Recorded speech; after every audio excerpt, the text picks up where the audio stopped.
Bueno, voy a arrancar entonces con la segunda clase de teoría. Vamos a ver primero eh, algo que nos quedó dentro del modelo entidad-relación, pendiente de la otra clase, que es analizar los vínculos de más de dos entidades. En este caso, un vínculo ternario. Acá lo que se ve es que un cliente solicita artículos, pero en esa solicitud participa un vendedor. Bien, fíjense que en este caso, en el vínculo participan tres entidades, pero en el caso de vendedores, la cardinalidad es 1 a 1. No es necesario que sea 1 a 1 la cardinalidad, o sea, en este caso porque en la compra, digamos, en la solicitud, perdón, de un cliente de un artículo participa un único vendedor. Pero podría ser que en este vínculo participen todas cardinalidades de cada lado del vínculo, n a m. Así como existe el vínculo ternario, existe el vínculo de más de 3, 4, 5, la cantidad que yo quiera. No, en general no vamos a encontrar tanta complejidad en un vínculo, pero pueden existir. Condición. Cuando yo analizo un vínculo de más de 2 entidades, o sea, ternario en adelante, siempre la cardinalidad mínima que le voy a poner por convención, ¿sí? Dentro de la bibliografía que trabajamos lo dice así, vamos a poner como cardinalidad mínima 1, no 0, 1. ¿Cuándo vamos a analizar después más este vínculo? Cuando lo pasemos al modelo relacional, que va a ser el modelo de implementación. Pero por ahora, entonces vamos a trabajar siempre con la cardinalidad mínima en 1. Bien, esta relación en este caso vincula 3 entidades. Y ahí dice y refuerza lo que dijimos recién. Puede tener cardinalidades, todas las cardinalidades a mucho. Entonces, como resumen de notación de esta parte del modelo de entidad de relación básico del inicial, del que formuló Chen. Tenemos entidad fuerte, un rectángulo con línea simple, la entidad débil, un rectángulo con línea doble. Siempre esa entidad débil depende o de una entidad fuerte, o ahora vamos a ver de una entidad de nivel superior. El rombo que implica la relación, y siempre va a estar o entre dos entidades, como lo vimos al principio en la clase pasada, o entre 3 o más entidades, como lo vimos recién. No necesariamente esas entidades que vincula una relación son todas entidades fuertes, pueden ser fuertes, débiles, en un vínculo ternario lo mismo, entidades de alto nivel, como las que vamos a ver ahora en adelante. Bien, después teníamos atributos. Dentro de esos atributos había que identificar la clave, que podía ser de un atributo o más de un atributo, ¿sí? Que identificaba unívocamente una instancia de esa entidad que estábamos representando, el atributo multivaluado, el atributo compuesto o simple, y el atributo derivado o almacenado. El atributo multivaluado, digamos, el contrario sería el monovaluado, mono 1. Bien. Teníamos restricciones de participación, decíamos que una entidad requería de que exista otra entidad, entonces decíamos que había una restricción de participación total. Y después teníamos las cardinalidades, que en el repaso que hicimos antes estuvimos hablando de que la cardinalidad mínima puede ser 0, pero cuando yo menciono a las relaciones existentes, siempre las menciono con la cardinalidad máxima. Entonces decíamos que en las relaciones binarias únicamente podían existir relaciones 1 a 1, 1 a n o n a m. Bien. Vamos entonces al modelo entidad-relación extendido. Ahora empezamos a agregar un poco más de complejidad al modelo. Más componentes, que es lo que dicen que da una mayor carga semántica, o sea, mayor significado al modelo. La idea es que nosotros podamos analizar, digamos, una empresa o una situación, y la podamos modelizar con elementos que nos den más información, para después poder digamos, implementar ese modelo lo mejor posible. Entonces, una de las componentes de ese modelo de entidad-relación extendido son las superclases y las subclases. Esto ustedes ya lo vieron, me parece, ya en paradigmas. Sí, me parece que allí. Y hablar de superclases y subclases. La subclase sería una agrupación de instancias de las subclases. ¿Por qué? Y porque puede haber atributos que se aplican a todas las instancias esas y no a todas las instancias de la superclase. Por ejemplo, a ver, yo tengo una superclase personas, y hay algunas personas de las cuales quiero guardar, ¿sí? Por ejemplo, la fecha de nacimiento, ¿sí? Porque son personas físicas, y la fecha de nacimiento no me sirve para guardar para una empresa, ¿no? Porque de última sería la fecha en que inició su actividad la empresa, la fecha de nacimiento. Entonces, bueno, ¿cuál sería? Una subclase sería personas físicas, de los cuales voy a guardar también la fecha de nacimiento. Para el nombre y todo lo demás, a lo mejor existe la entidad de nivel superior, que es la superclase. Entonces, atributos que se aplican a algunas subclases y no a todas. O relaciones que se aplican a algunas subclases y no a todas. Bien, ¿cómo lo defino? Voy haciendo esto, pienso en las personas y digo, hay personas físicas o hay personas jurídicas. Entonces, ¿qué sería? Una especialización descendente, voy hacia abajo. ¿Está? En una entidad, por ejemplo, a mí me tocó trabajar en un lugar, que es el Consejo Profesional de Ciencias Económicas, donde había distintos tipos de personas. Había personas que eran matriculados, había personas que eran afiliadas a la obra social, y entonces las tenía que identificar, había personas que eran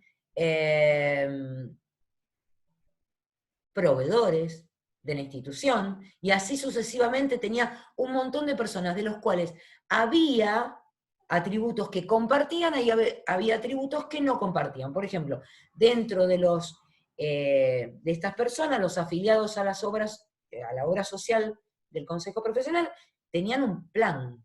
Y entonces ahí había un vínculo con el plan. Ahí hay un refinamiento conceptual descendente. Voy pensando en la persona y voy pensando en qué rol ocupa dentro de la organización. Pero puede pasar al revés.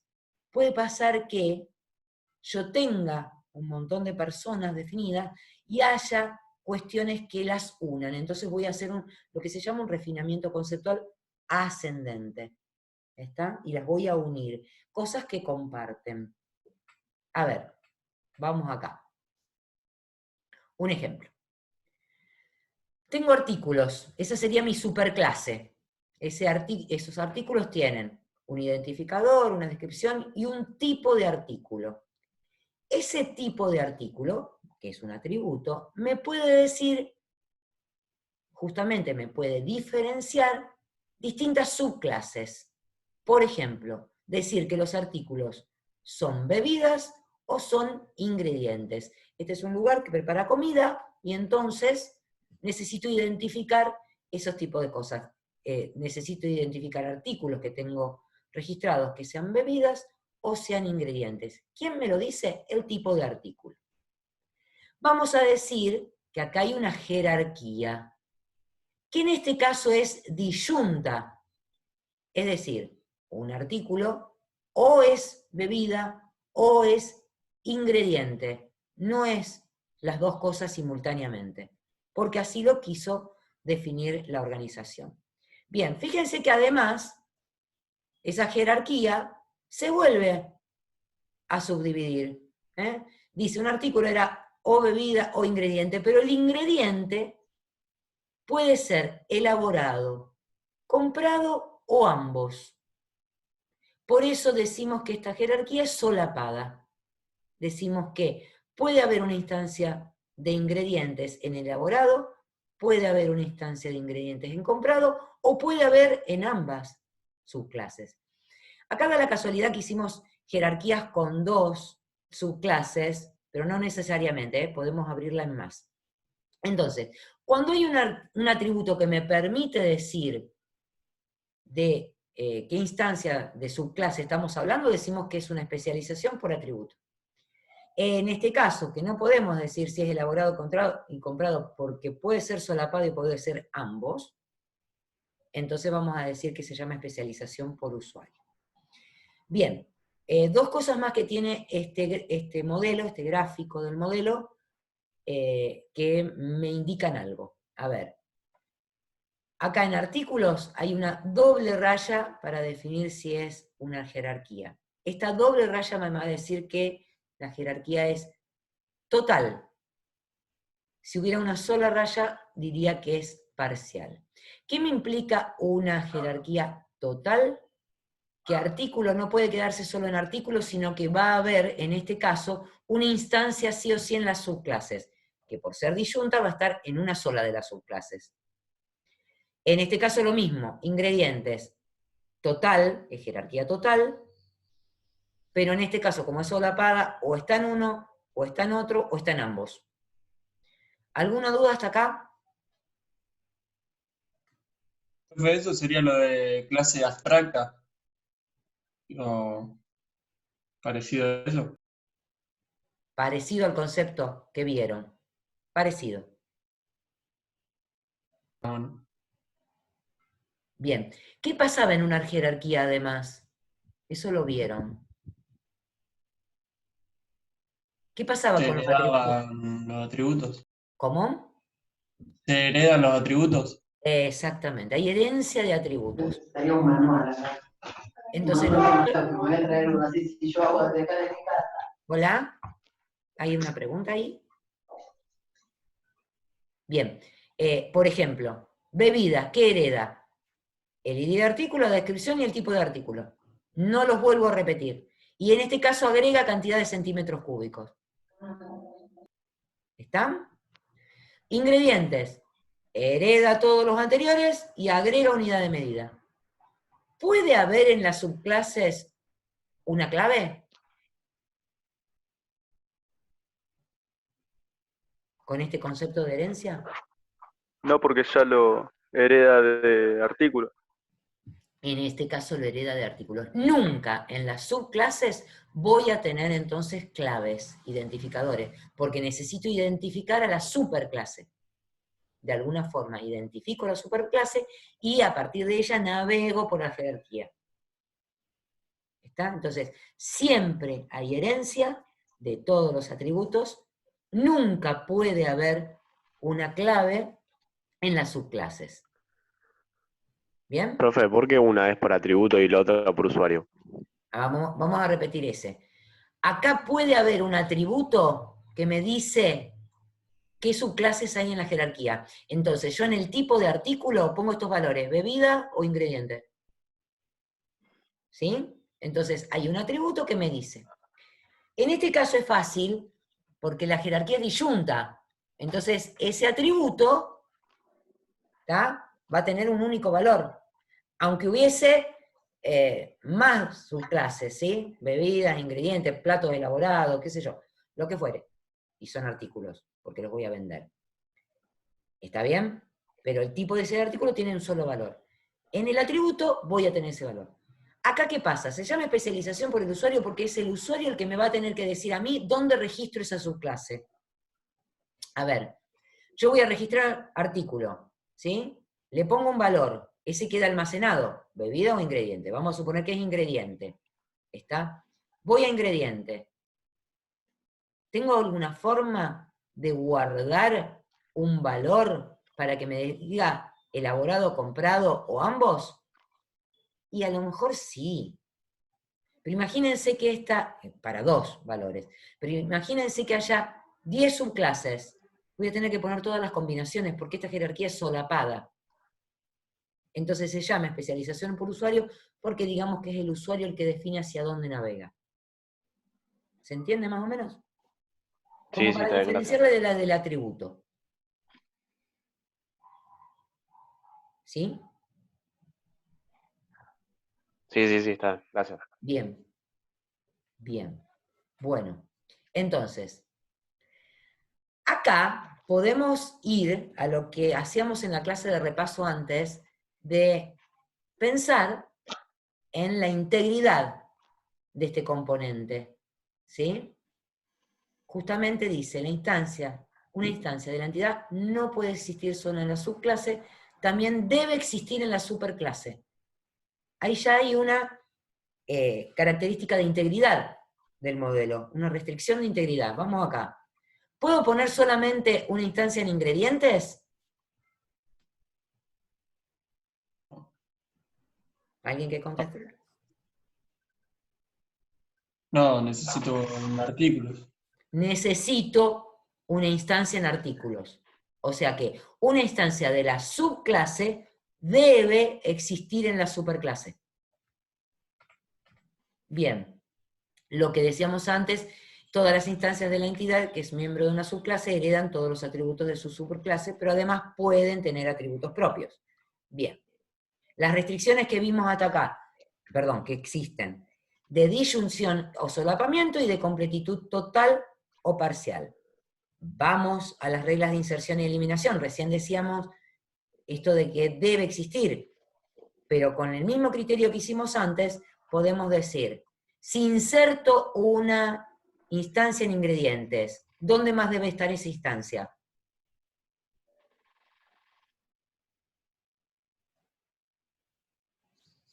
Inserto un ingrediente. ¿Puedo insertar solamente una instancia en ingredientes?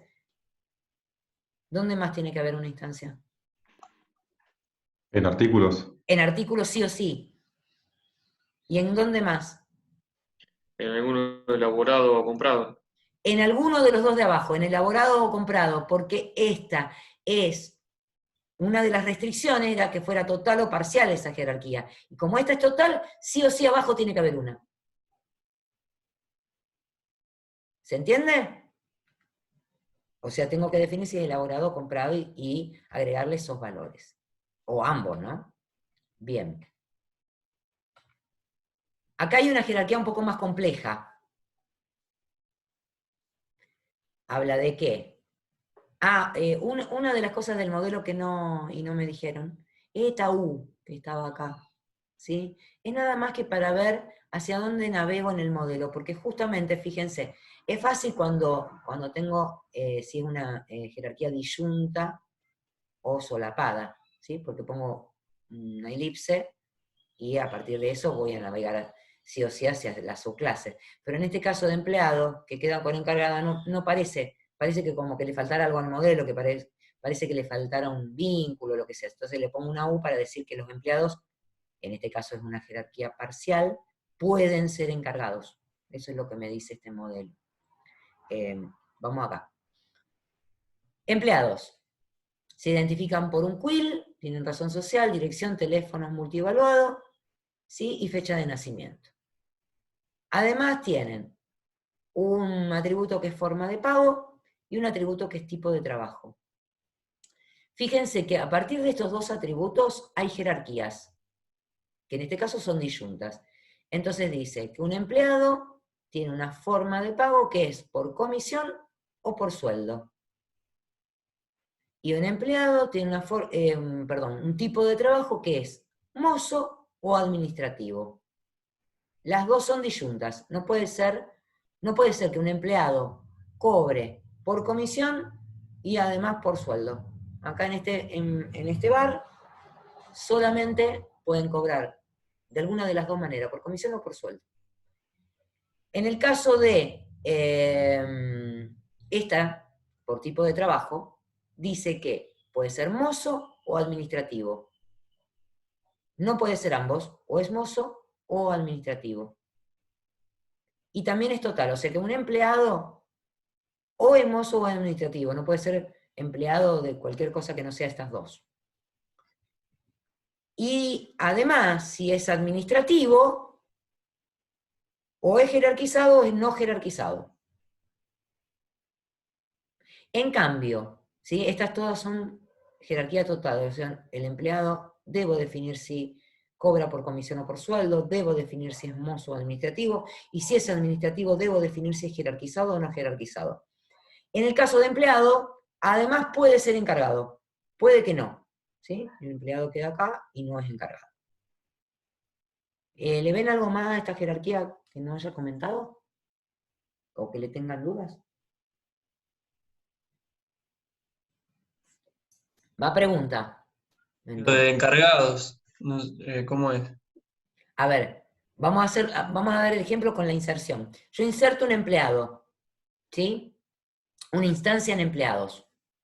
Le pongo el CUI, la razón social, dirección, teléfono, fecha de nacimiento.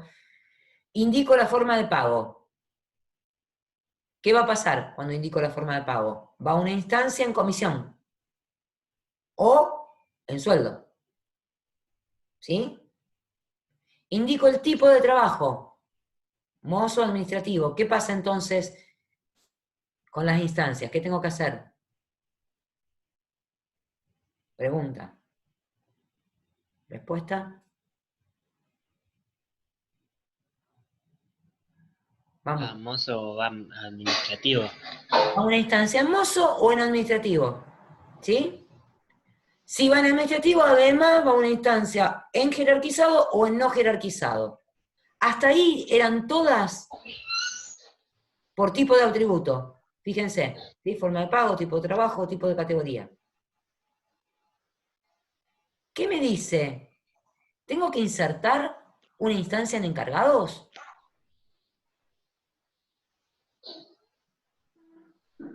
No es obligatorio. No es obligatorio. Entonces, el usuario, piensen en una interfaz donde yo esté dando de alta esto.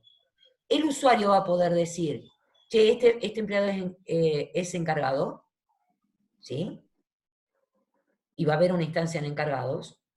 O este empleado no es encargado, entonces no va a haber instancia en encargados. ¿Sí? ¿Y cómo cobra, profe? ¿Cómo es la forma de pago del encargado? Y según lo que diga acá, por comisión o por sueldo, mozo administrativo.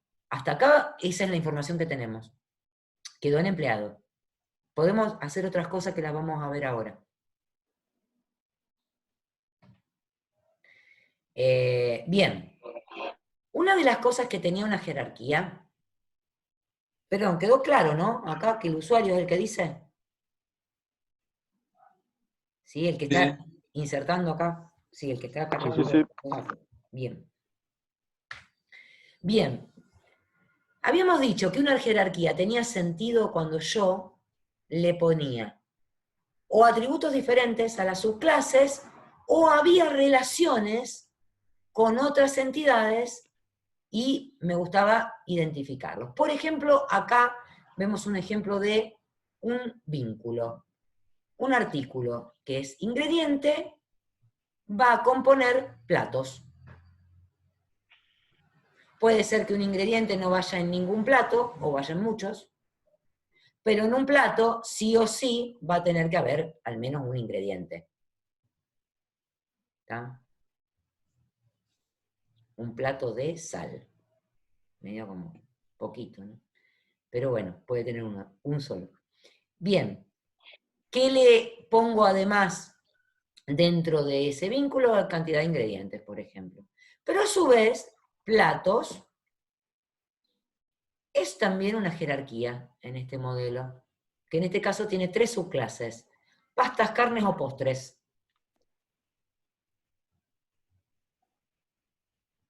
¿Sí? Y es una jerarquía por tipo de atributo. Pero tiene algo en particular, que antes no habíamos dado ejemplo. ¿Qué es lo particular de esta jerarquía disyunta? Que no es total. Eso. Que no es total en este caso. Chao. ¿Y qué pasa con las instancias? Entonces, si inserto una instancia en platos, le pongo todos los ingredientes, etc. Describo el ID, la descripción. Necesito No es necesario Claro. que haya instancia en pastas, carnes y postres. No va a haber, No va a haber instancias en pastas, carnes y postres. exactamente. ¿Y dónde queda la instancia? En platos. En plato. ¿Y qué voy a poder saber nada más del plato? El y del plato, la descripción y el tipo Y el tipo de plato. el tipo de plato. Pero no hay abajo nada. Podría dejar el tipo de plato en nulo. Es más, porque como no voy a tener una instancia en las subclases, ¿sí? Y ahí, bueno, los ejemplos que quieran, supónganse, qué sé yo, que sea un plato verdura, y entonces tenía una sola verdura, no tenía sentido ir hacia abajo. ¿Está? En la jerarquía. Bien. Esto de los vínculos, otra vez. Profe, Sí, ¿eso pasa solo porque no es total? eso pasa solo porque no es total. Ah, bien. Profe, Mm. pero es necesario poner esas tres instancias, digamos. No podría quedar solamente el atributo tipo plato y nada más. Es que queda el atributo tipo plato en este caso. En verduras. Está bien, En pero ese tipo de digamos, plato. Ah, o sea, la jerarquización que sale para abajo, podría no estar, claro que podría no estar. quedaría bien igual. A ver, yo podría, en este caso, no haber hecho ninguna jerarquía, chicos. Yo podría haber hablado de artículos y platos. Es para especificarlo un poco más, digamos. Es para entender más. Fíjense, cuando empezamos dijimos, le queremos dar mayor carga semántica al modelo. Queremos ver más de esto. Claro. ¿Qué vamos a sacar de esto? Comportamiento, chicos.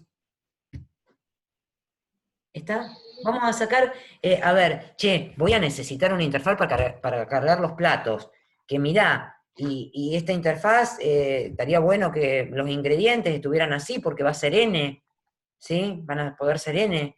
Y además tendría que decir si es pasta, carne o postre, porque el usuario lo quiere, y esto lo ve también el usuario, el que nos está dando la narrativa del modelo. ¿Sí? ¿Se comprende? Podría no haber hecho ninguna jerarquía. Sí, está bien, está bien. La idea es darle más carga semántica al modelo.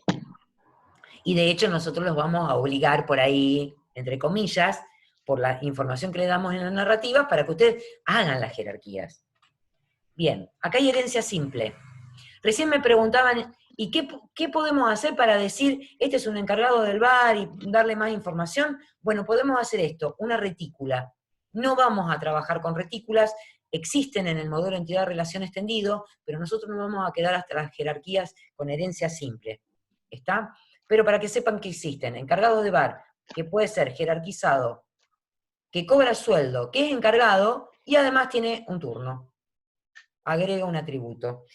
Y acá hay herencia múltiple en la retícula. Bien, y también puede ser categorías, tenemos clientes en cuentas corrientes que los unimos todos los atributos de ambos dos clientes, en las empresas y los particulares, para ponerle un límite de crédito. Categorías.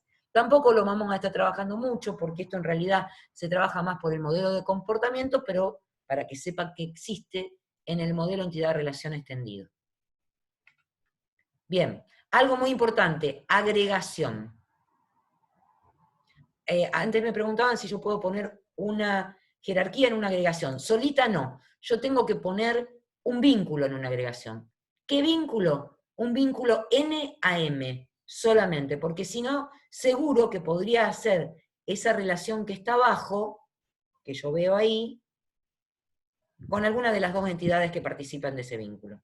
Entonces, sí o sí, el vínculo para hacer una agregación tiene que ser N a M. ¿Qué me dice la agregación? Me está refiriendo al vínculo. Es una entidad de nivel superior, pero me está refiriendo al vínculo. ¿Qué dice acá? Que se generaron eventos, que se definió los temas para esos eventos, y que después, con el tiempo, se empezaron a presentar trabajos para ese evento. Entonces, los trabajos pertenecen sí o sí a un tema del evento, pero para esos eventos temas puede no haber trabajos. No puede ser una relación ternaria, porque en la ternaria yo defino las tres entidades en el mismo momento. Un evento, un tema y un trabajo tendrían que estar en el mismo momento. No es el caso, porque los trabajos se presentan después. Primero defino este vínculo, eventos, temas, y después recién lo relaciono con trabajos. Vamos a seguir viendo el concepto de agregación porque es un concepto complejo, lo mismo que de las ternarias en las clases de práctica, lo vamos a reforzar muchísimo este concepto. Bien, entonces a estas relaciones se las trata como entidades de más alto nivel, y son necesarias cuando debo vincularlas con otra entidad. En este caso hay una entidad fuerte, pero acá hay una entidad débil.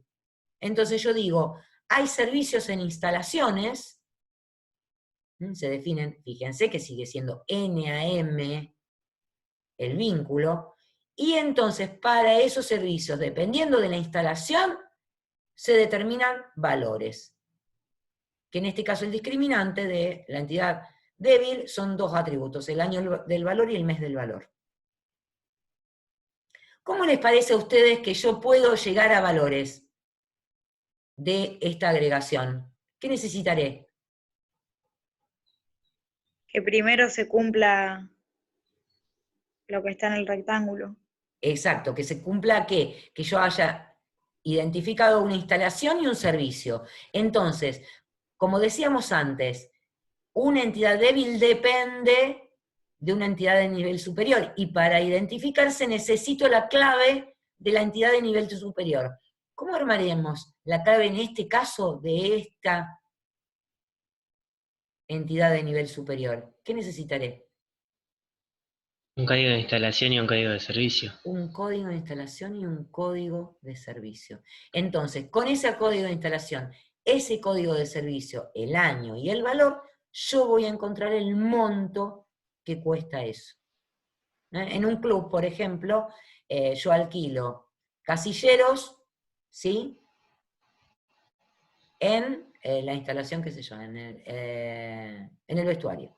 O puedo alquilar casilleros en la zona de donde están los asadores. ¿Está? O en un Zoom. Entonces tengo distintas instalaciones, el mismo servicio, pero para saber cuánto me cuesta el alquiler de un casillero en el vestuario, ¿sí? Entonces, vestuario, instalación, casillero, y ahí me voy a el mes de hoy, de este mes, o el último mes que haya habido un cambio de valor, y encuentro el monto. ¿Se entiende? ¿Hasta ahí? Perfecto, profe. Bien. ¿Qué tenemos hasta acá? Todo el modelo entidad-relación básico y el extendido para trabajar con la ejercitación hasta el ejercicio 9, que son ejercicios simples. A partir del 10 tenemos ejercicios de mayor complejidad. ¿Está? Entonces, mayor complejidad significa ya para parcial o para evaluación de aprobación directa o examen final. ¿Está? Que es lo que vamos a ir haciendo después. Entonces lo que vamos a ir haciendo es, hasta el ejercicio 9, vamos a tomar la clase que viene para hacer repaso y hacer todo tipo de ejercitación sobre esto, y vamos a arrancar después con modelo relacional, para empezar a tener la idea de cómo vamos a implementar luego en bases de datos. Bien, ¿dudas hasta acá? Entonces, profesora, hasta el ejercicio 9, incluyéndolo, va a ser Incluyéndolo. ejercitación de modelo de datos. Si no, también hay modelo de datos para parciales, que son el ejercicio 10, el 11, los que siguen, Ah, Modelos de datos simples, de práctica, ejercicios de práctica. Después, ejercicio de parcial también vamos a ir haciendo, que son los otros que siguen, y ejercicios de examen final también vamos a ir haciendo, pero esos son de mayor complejidad y los vamos a seguir haciendo en práctica. En teoría, vamos a trabajar hasta el ejercicio 9, junto con Vilma, ¿sí? Vamos a ir haciendo en paralelo para que lo terminen rápido, y a partir de ahí ustedes siguen con Vilma los ejercicios más complejos, y conmigo la teoría. ¿Está bien? sí. Bueno, entonces, vamos... Profe, los ejercicios ese o que vos te referías hasta el 9 es la guía que venimos trabajando ahora. Tal cual. Ah, bien. Sí. A ver, todas las comisiones y todo el material, todas las comisiones trabajan con el mismo material, y todo el material está en el grupo que les compartimos al principio. Listo. ¿Listo? Bien, entonces Listo. detengo acá la grabación y me queda un cachito hasta que se termine el tiempo de la reunión para que me hagan preguntas.